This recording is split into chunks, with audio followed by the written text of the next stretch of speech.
Hello दोस्तों, आप सभी का स्वागत है करंट अफेयर्स के सेशन में।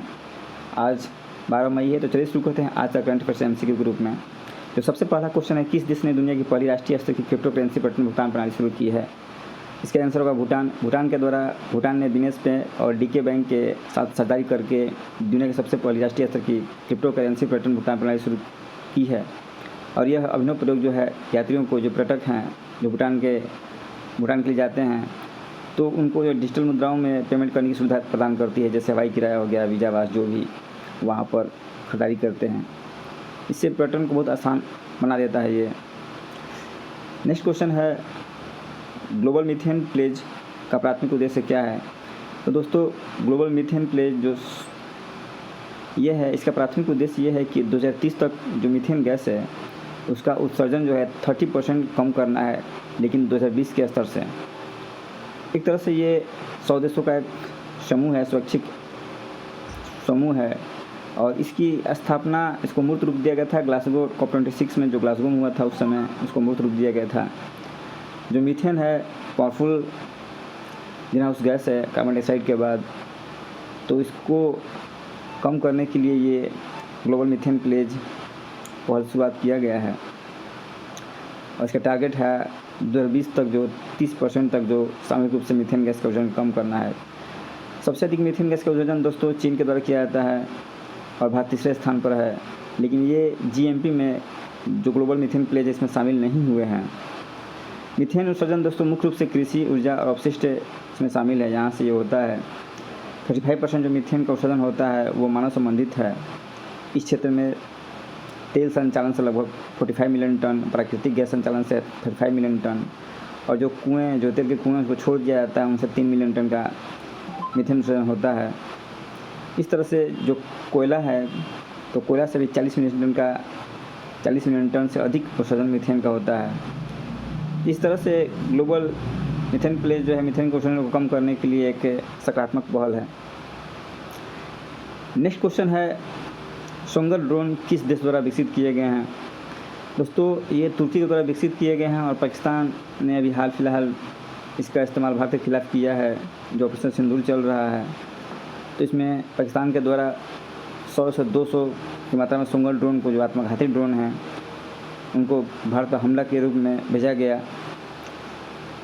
ये मुख्य रूप से तुर्की की रक्षा फर्म है एसीगार्ड द्वारा विकसित किया गया है, और ये जो इसका प्रत्येक सोंगर इकाई है ये 2 राउंड फायर कर सकती है, और इसका जो दायरा है 3 किलोमीटर तक है, और ये लगभग 2800 मीटर तक ऊंचाई तक, हाइट तक उड़ सकता है। और इसमें ये GPS के माध्यम से ऑटोमेटिक या मैनुअल नियंत्रण के द्वारा इसे संचालित किया जा सकता है। नेक्स्ट क्वेश्चन है, ड्रोन से संबंधित क्वेश्चन ही ये भी है, हेरप ड्रोन किस देश द्वारा विकसित किया गया है? तो ये इजराइल के द्वारा विकसित किया गया। इजराइल की जो कंपनी है, इजराइल एरोस्पेस इंडस्ट्रीज, इसके द्वारा विकसित किया गया है। भारत ने इस हेरप ड्रोन का इस्तेमाल जो पाकिस्तान के एयरबेस हैं उसको उड़ाने के लिए किया गया। ये भी आत्मघाती ड्रोन ही है, और इसका इस्तेमाल ऑपरेशन सिंदूर में किया गया। ये जो ड्रोन है ये इनबिल्ट विस्फोटक पिलोट के साथ अपने लक्ष्य को टकराकर उसको नष्ट कर देते हैं, और ये इंफ्रारेड सेंसर का उपयोग करते हैं। तो ये भी ड्रोन बहुत अधिक खतरनाक हैं। नेक्स्ट क्वेश्चन है दोस्तों, सड़क परिवहन एवं राजमार्ग मंत्रालय के अनुसार वाहन विनिर्माण में भारत का वैश्विक स्थान क्या है? तो भारत का वैश्विक स्थान, तीसरा स्थान पर भारत है दोस्तों। और नई दिल्ली में आयोजित चौथे अंतर्राष्ट्रीय बायो एनर्जी, बायोफ्यूल्स, बायोमास शिखर सम्मेलन में, इस एक्सपो में इस बात पर प्रकाश डाला गया है कि भारत जो है सड़क परिवहन और राजमार्ग के अनुसार भारत निर्माण क्षेत्र में तीसरा स्थान रखता है। नेक्स्ट क्वेश्चन है, कौन सा भारतीय राज्य दक्षिण एशियाई फुटबॉल महासंघ अंडर-19 फुटबॉल चैंपियनशिप 2025 का मेज़बान है? दोस्तों, ये जो सैफ अंडर-19 फुटबॉल चैंपियनशिप है वो अरुणाचल प्रदेश में होगा, और अरुणाचल प्रदेश के पापुम पारे ज़िले में इसको आयोजित किया जाएगा। इस टूर्नामेंट में 6 देश हिस्सा लेते हैं साउथ एशिया के। इसमें ग्रुप ए में बांग्लादेश, भूटान, मालदीव शामिल है। ग्रुप बी में भारत, श्रीलंका और नेपाल है, और ये चैंपियनशिप 18 मई तक चलेगी। नेक्स्ट क्वेश्चन है, स्वांगजियांग जल विद्युत परियोजना कहाँ स्थित है?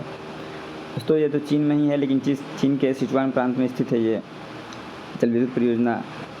और ये इसकी ऊंचाई है, यह बांध है दुनिया का सबसे ऊंचा बांध बनने वाला है और इसकी ऊंचाई 315 मीटर है। और यह बांध चीन के दादू नदी पर बनाया जा रहा है, जो तिब्बत पठार के सिचुआन बेसिन तक बहती है। इस बांध से इसकी भंडारण क्षमता 110 मिलियन टन क्यूबिक मीटर है और इसका प्राथमिक लक्ष्य है 2000 मेगावाट बिजली का उत्पादन करना। तो ये बहुत चीन के लिए बड़ी परियोजना है। नेक्स्ट क्वेश्चन है, निम्नलिखित में से कौन सी योजना जन सुरक्षा अभियान का हिस्सा नहीं है?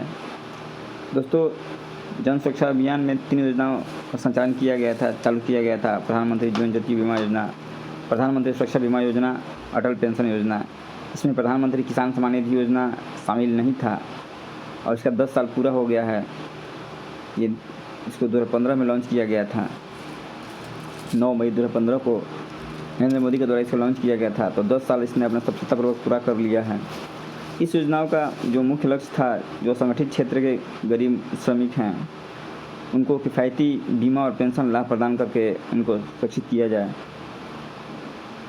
तो दोस्तों आज के करंट अफेयर्स में MCQ में इतना ही था। Thank you.